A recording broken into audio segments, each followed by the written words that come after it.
all, classical poetry can be defined in two different ways.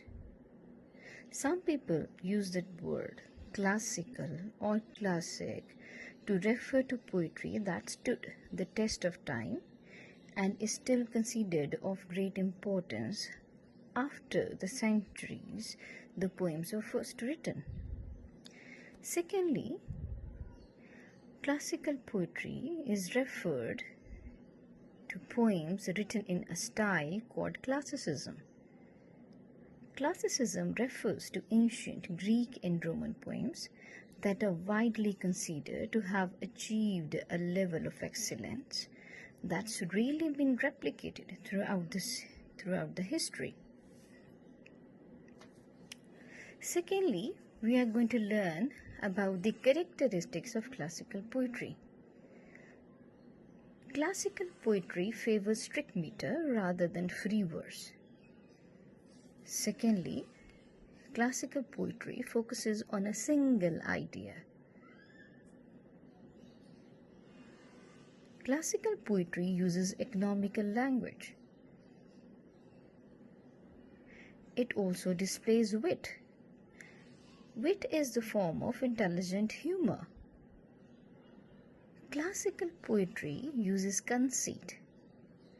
Number 6 is that classical poetry has combination of passion and intellect into it. It uses allegory. Classical poetry has grandeur of thought. Classical poetry uses rhetorical devices.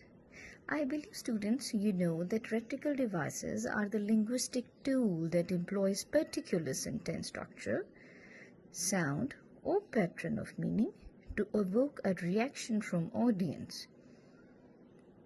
Moreover, classical poetry's characteristics is that it uses noble diction.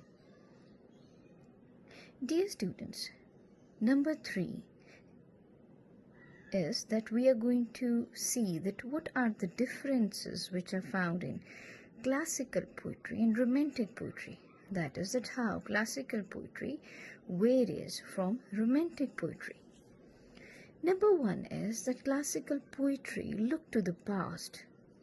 It is a bit old-fashioned, while romantic poetry looks to the future. It embraces new ideas and it embraces social progress. Number 2 is that classical poetry endures and remains popular over time and generations, whereas romantic poetry speaks of love. It glorifies nature. Dear students, classical thinkers value system, law, and logic, while romantic thinkers value beauty, art, and human feelings. Classical thinkers value reason, while romantic thinkers value emotions and feelings. Classical thinkers value urban life, while romantic thinkers value nature and solitude.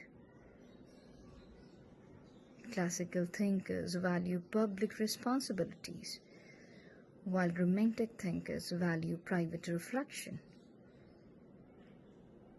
Classical thinkers value universality, while romantic thinkers value personal life. Classical thinkers value objective science, while romantic thinkers value subjective perceptions. And last but not the least, classical thinkers value external reality, while romantic thinkers value introspection. Thank you.